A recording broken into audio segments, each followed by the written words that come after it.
let's try to understand the basic things of bike. When you are trying to purchase any bike, few things you have to really take care of it. So first, when you are choosing a bicycle, so there are three types of bicycle in the market. One is the road bike, which we use for the speeding purpose. For the most of the time, we use it for a competitive and non-competitive cycling. There is another type that is MTB, or we call it as hard trail bikes or the mountain bikes. And to connect these two type of the bikes, we have another type, which is recently in 90s it has been discovered. It is known as hybrid bike. So hybrid bike is a mixture of mountain and road bike. So this particular bike is basically a MTB bike because of the tires, and if you check out the geometry, this is a MTB bike. So this is nothing but a hybrid bike. We don't have road bike today because we are riding on a very rough trail. If you look at in the background, we are going into the mountain trails of this Western Ghats of Sahyadri. So road bike is not really a good option on this particular roads because the surface is really rough. There are potholes, moraines. The complete road condition is not really good for the road bike. So let's try to understand the basic difference. The basic difference is the thin tires of this hybrid, and if you look at the MTB, the thickness is high because for this particular trail, MTB is something really well suited, but you can use hybrid as well because hybrid has a capacity to absorb those jerks of the bad road. So in hybrid, some of the bikes you will get suspension fork. This bike doesn't have suspension fork, but this will give you a better speed. In mountain bike, it will not give you a good speed, but it will give you a more stability on the road. So basically, let's look at the basic components of any bike. Try to understand the basic components when you are choosing a bicycle, what all things you need to check. So first is when you make up a mind to purchase a gear bicycle, and then you have decided a type, whether it's an MTB or it's the road bike or it's a hybrid one, based on your budgets and the requirements. Now this is a pure MTB bike which has thick tires, and these are the shifters. So we have two type of shifters, gear combination. One is for the derailleur and one is for the front one. Okay, so you have a combination here. So something like this is a 7-speed gear shifter. So how it is calculated, it's based on these 7 are the low gears and these are the high gears. Maybe it's 3, it's not visible now. 3. So 7 multiplies 3, it's 21. So you can say 21, you have 21 gear combinations you have with 7 speed. And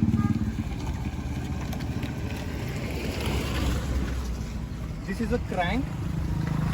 This specific part is a crank. This is a cassette. So cassette has a teeth. You can see it has a shape like teeth, and you will have cassette set of 7. What we have seen here as a 7-speed. So this particular component is called as derailleur, and it shifts the gear on the rear side. I'll quickly show you how it shifts basically. So if you look at the derailleur, this derailleur is Shimano Altus. There are various type of derailleurs based on your budget. Now this comes in a low budget category, Shimano Altus. There is Shimano Torni, Shimano Asira. So these are the low end gears that you can get it under 20,000 bikes category. So here we see. So I'm shifting, if you can see. So this derailleur comfortably shifts these gears, and now I'm just taking it down. And this combination is exactly opposite. When you have the lowest here and then you have highest here, that's the maximum speed you can get.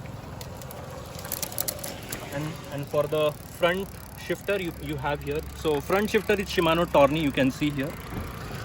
These two components are very important for your bike, and this decides your based on your budget, these components you can go higher.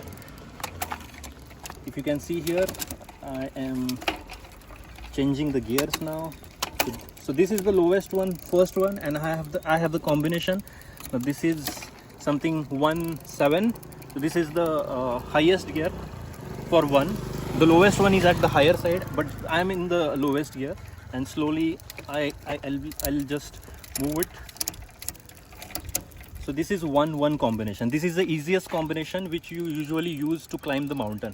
So this is 1-1 where you have a high cadence and then you can increase. So slowly, if I want a good speed, so this is the top gear I have, and now I'll quickly move to the top. You can see.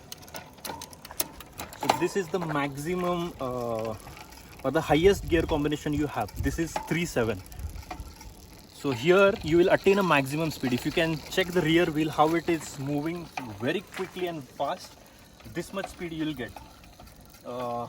You can say it's around between 20 to 25.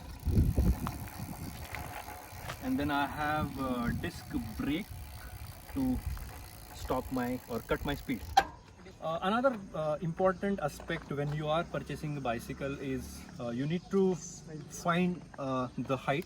So my height is 6'1", okay, 183 centimeters. So based on that, you have to choose your frame, okay. So frame height starts from here, it's a BB, from this to your saddle. So this is a frame size, what we refer. So here if you look at it, it has this is a Schnell brand, and the size of the frame is 18.5 inches. So this comes on the larger side. So there are basically 3 types: small, medium and large.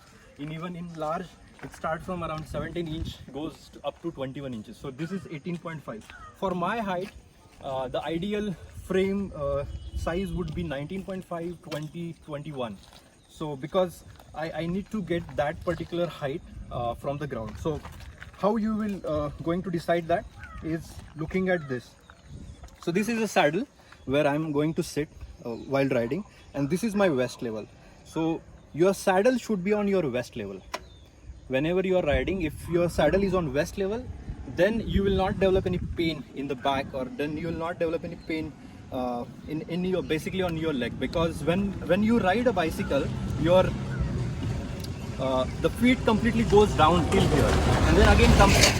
So if your saddle height is at low end, if it is at very low height, then your thigh go up, and that can create a pain. So basically you have to understand your height first, the frame size, and then your saddle. You have to adjust it.